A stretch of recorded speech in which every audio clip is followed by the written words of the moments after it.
Okay, Okay. so hello everyone. My name is Jonathan, and I work as an associate professor in Bergen in hydrogen technology.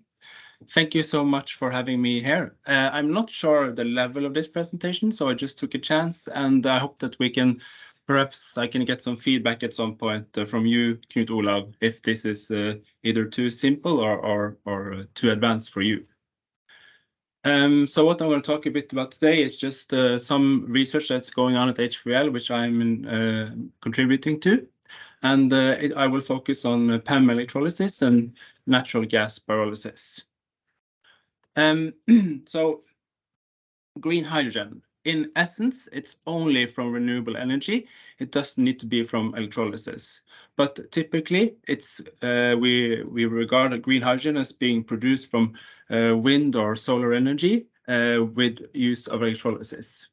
And then you see the idea here, you have a variable energy source, and then you do electrolysis, and you can store your hydrogen and use it for transport or as a fuel or as a chemical. And I think it was said before we started that hydrogen has always been the fuel of the future, but the hope now is that we can kind of make the future now. So, as I think you all know, renewable sources, they are in their kind of nature a bit variable, and the hope is that by coupling hydrogen with solar or wind, we can extend the use of wind and solar energy. We can use more of it. And also, it's regarded as a way to utilize shut-in power. For instance, Raggovidda, it's a very famous wind farm, and a lot of small power plants around Norway that are driven by hydropower, they have shut-in power. And we can imagine that hydrogen is a nice way to utilize that power as well. And so just to give you an idea of what I'm talking about, this is just a very simplistic example to try to explain to you what we try to do. So when you utilize, for instance, the sun, you have a lot of energy transfers. And you can imagine that each of these transfers, they are coupled with some efficiency. And I have just, in this very simple example, imagine that the solar panel has an efficiency of 25% and electrolysis is about 70% efficiency. If you do this calculation, and here I found a report from SINTEF telling about solar radiance, you can see that if you imagine first the conversion from solar to electricity and then conversion of the power to hydrogen, you get a total efficiency of about 17.5%. So this is just from the sun shining to hydrogen in your hand. And then at some point, maybe you would like to use it in a fuel cell for transport. And if you imagine that the PEM fuel cell efficiency is about 50 to 60%, then you are around a total efficiency of about 10%. So we need to try to increase this total efficiency. And one way of doing it is to try to increase the efficiency of each component. Now, if we imagine that we now just look at hydrogen production from electrolysis, it has a lot of challenges. Some of the most important is the system efficiency. So as you see here that I've stated it as 80% or below, and it's typically below. New inventions now claim to have efficiency of 80% to 95%, but this is not yet established out there. Also, at least for PEM electrolysis, the use of iridium is a big problem. And this box here, it's Emma Townsend. She's the director of iridium mine, and she said that we should be careful because iridium supply is not growing, but iridium demand is growing. And then lastly, the hydrogen price. So I Googled today the hydrogen price of green hydrogen, and it's about $4 to $6 per kilogram. But gray hydrogen, which is an alternative from natural gas, it's about the price of $0.8 to $3 per kilogram. So if you imagine it in a context of use, it's a bit problematic for industry, for instance, that requires hydrogen to choose green over gray. So there are many ways to look at this, but if we improve the efficiency, then we can get more hydrogen per energy we put in, and of course that will reduce the price of hydrogen. So PEM electrolysis, and now is the more technical part. It's you can divide it into two reactions. So we have the anode reaction and the cathode reaction, or typically we call the cathode reaction the hydrogen evolution reaction, and the anode reaction the oxygen evolution reaction. And this is characterized by an efficiency, but also some type of voltage. And I will not get into what I mean by these different voltages, but the point is that you need to apply a voltage or electrical power to make this reaction run, because it has it's not spontaneous. We need to add in some energy. It's said now that we need to increase the efficiency, and again, to remind you of this quote by Emma Townsend, we need to reduce the amount of critical raw materials. And the way we are trying to do that is to try to redesign an electrolyzer stack. So just to show you a bit how it works, in a cell, we might imagine that we have some voltage that we put into the cell to form hydrogen.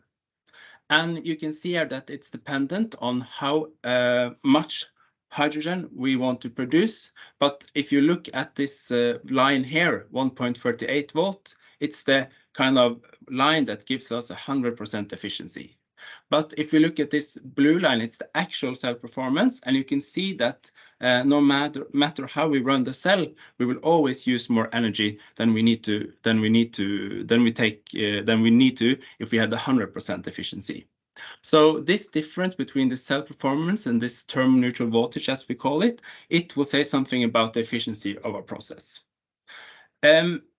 It's stated here in the red formula, and you can see that also we can kind of look at it in another way. We can look at the image to the right and see where can we make some changes? How can we redesign the cell? And the point is that in a regular electrolyzer, we have this water coming in, and we have the split to oxygen on one side, and we have the migration of protons over the other side, and the formation of hydrogen on where the hydrogen evolution reaction happens. So this is our basis, and now we will continue and see if we can find some way to increase the efficiency of this process.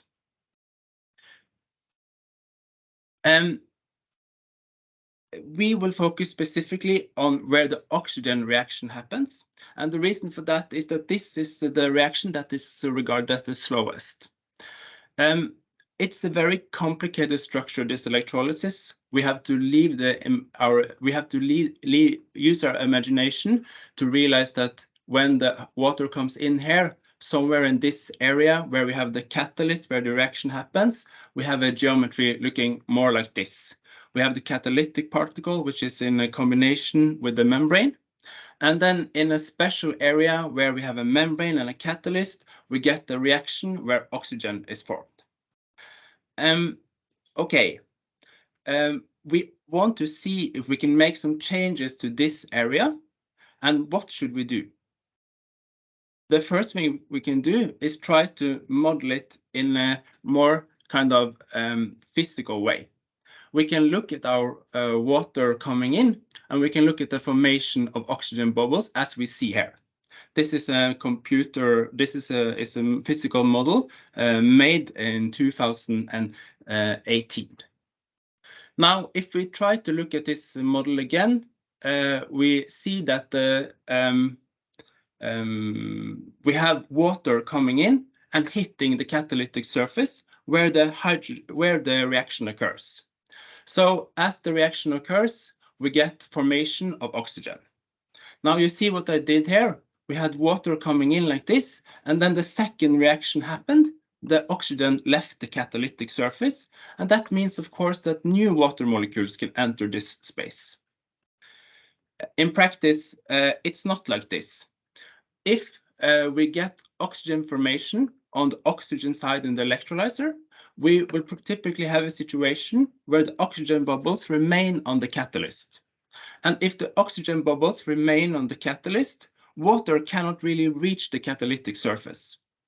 And this is a problem, and this is what is one possibility of mitigating this efficiency issue. We have developed, or not we, but people have developed models to see how this voltage increase is dependent on how much oxygen we have on the surface. Now we can see that if the surface is completely covered by oxygen, water cannot really reach the catalytic surface, and we need to add even more voltage to overcome this barrier. So by overpotential, we say that we need to add more energy to make the reaction happen. And as you see, the more the bubbles cover the surface, the worse it is. And then the question is, can we fix this? And this particular research, it's done together with Element 1 Energy. And here you can see Anders Kvåle, which is the CEO of that company. And we are trying to fix this by not changing the actual how the cell is built, but how we run it. And actually, the point is just to try to rotate the cell.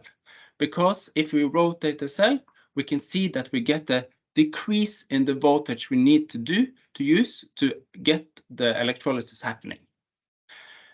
We see here that as we rotate the cell, the voltage will go more and more down, which is some kind of evidence that it's working. And the illustration to the left shows my point, and that is that if you rotate a beaker with a lot of air bubbles, they will assemble in the middle.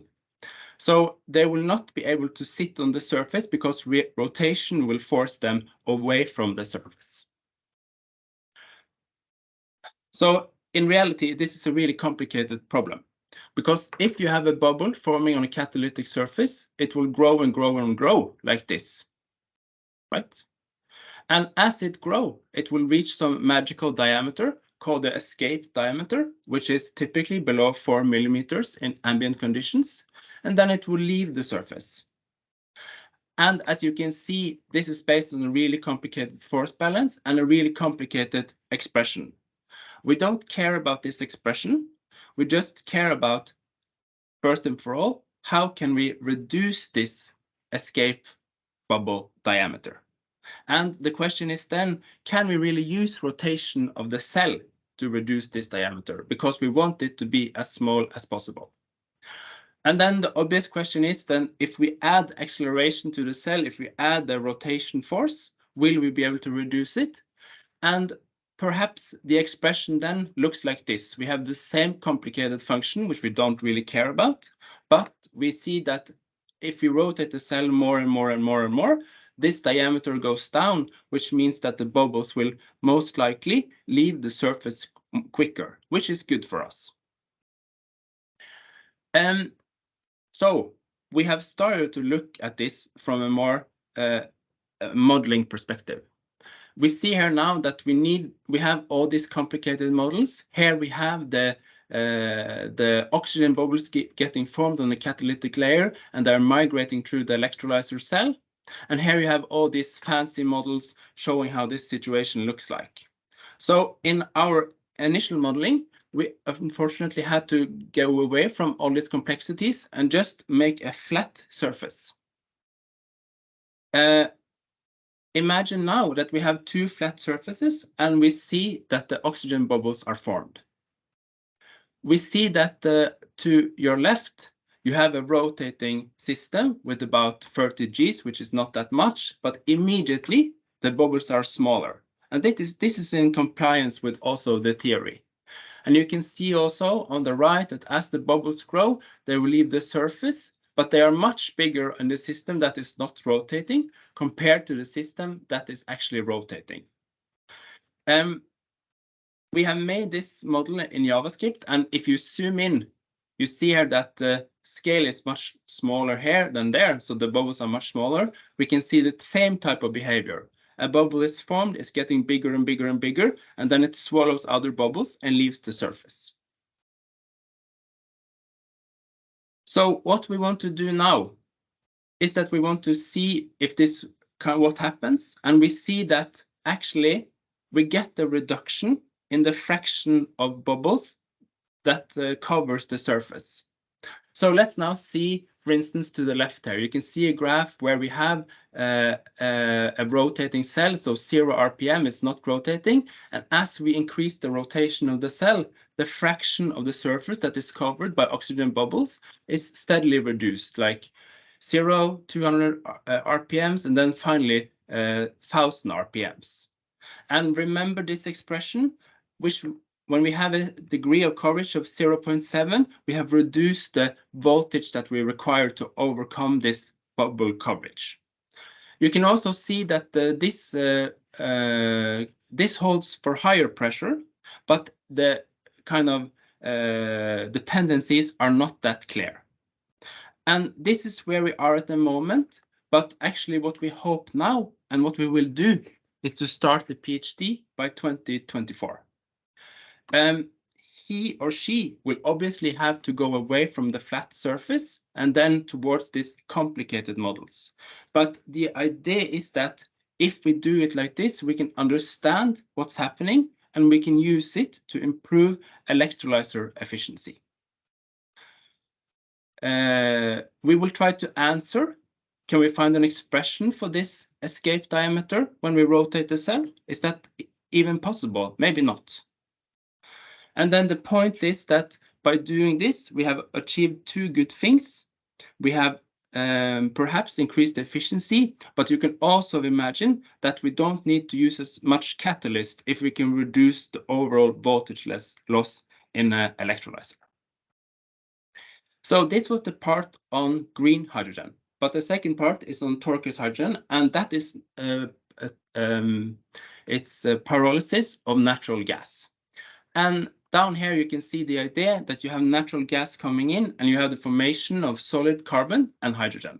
And to your right there you can see a more complicated figure, but the point is actually this big reaction in the middle.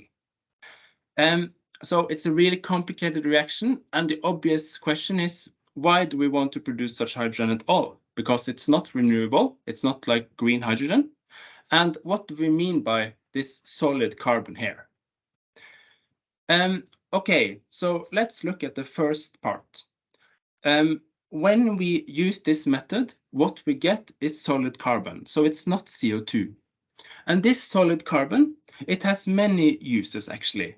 And the thing is that carbon, it's a real important chemical in the steel and silicon industry. And the point is also that, as you all know, we are in the process of closing our coal mines, and this is a picture from TU. And the question has recently been that, okay, we wanted to close all our coal mines, but then they postponed the closure of mine 7 due to the war between Russia and Ukraine. But if all the coal mines close, where are the steel and carbon industry going to get their carbon from? No, steel and silicon industry going to get their carbon from. If all the coal mines close, we have no real alternative for them. Okay, so what do I mean by this chemical? So you see here that, for instance, when we need steel, we use carbon as a reduction agent. And you can also see here that the steel industry is responsible for 5% of the world's CO2 emission. And the problem is that actually we don't want to use this process at all. You can exchange carbon for hydrogen, but we are not there technologically yet. We need to find a solid carbon source that is needed in this transition period, because before we are able to replace carbon entirely by hydrogen.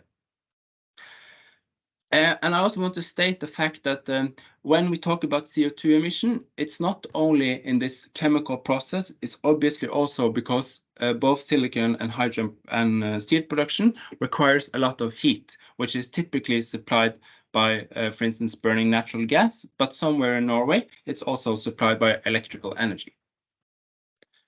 And then to this next question, why do I care so much about this carbon? Because solid carbon, it's a really complicated structure. You can have fibers, you can have nanotubes, you can have sheets, whatever. And this is an example to your right, where you see that when you get the hydrocarbon in and you have a catalyst, you will have a carbon nanotube growing from the catalyst. And here you can see also an example of where you have the catalyst on the right and you have carbon nanotubes growing out from the catalyst. And my point is that carbon black today, it's used a lot for pigment, for tires, for rubber, and carbon nanotubes has a lot of uses in electronics, material, and possibly, maybe who knows, energy and hydrogen storage devices more and more in the future. So the carbon market should not be underrated. Finally, again, I want to return to what we try to do here at HBL.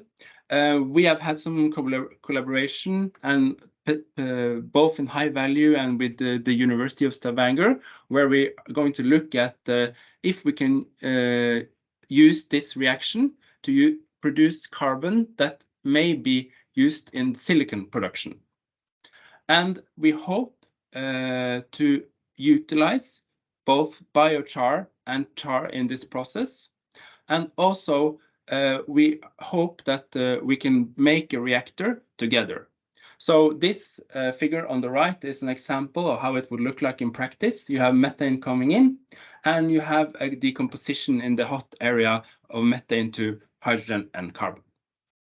This reactor design was made as a master thesis, which we have together with Økland, and I think it's a very nice example to show that this method has some merit, even though it's based on natural gas.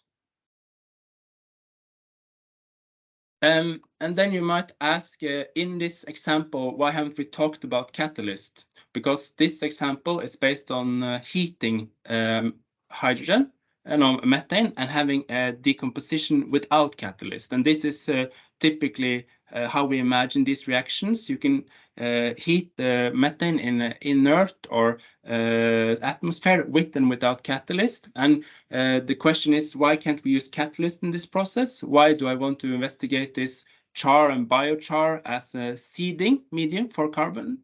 The reason is that the catalyst will contaminate the steel if you use it for steel production. So if you have a nickel catalyst that gets into your steel, it will make it or silicon, it will make it the quality less than what you want. So to sum up, there are good and bad things with both these hydrogen types. As we have seen, the good thing about the green hydrogen is that it's completely renewable and it can help us to utilize renewable sources better. It has some issues concerning the use of raw materials or critical raw materials, and it has some issues concerning efficiency. It's dependent on electricity, which can be a good or bad thing. It's good if you can use hydrogen as an intermediate storage of solar and wind power. But it's bad if you use the electricity to produce hydrogen that you would otherwise put on the grid. And lastly, I would also like to kind of stress the fact that this turquoise hydrogen based on natural gas, it's not really, obviously not renewable. But it has carbon as a useful byproduct, which might be important if the coal mines close. And then the question here is if we can use biomethane. And the reason I'm asking you this is because, for instance, Denmark has a long tradition of using biomethane, and perhaps one day Norway will also have a more extensive use of biomethane. In both cases, the efficiency and the critical raw materials, that is typically now the main concern in electrolysis, but we should see the possibility. See the possibility in that some fossil methods can have a use in the future with respect to carbon utilization. And with that, I would like to thank you for your attention.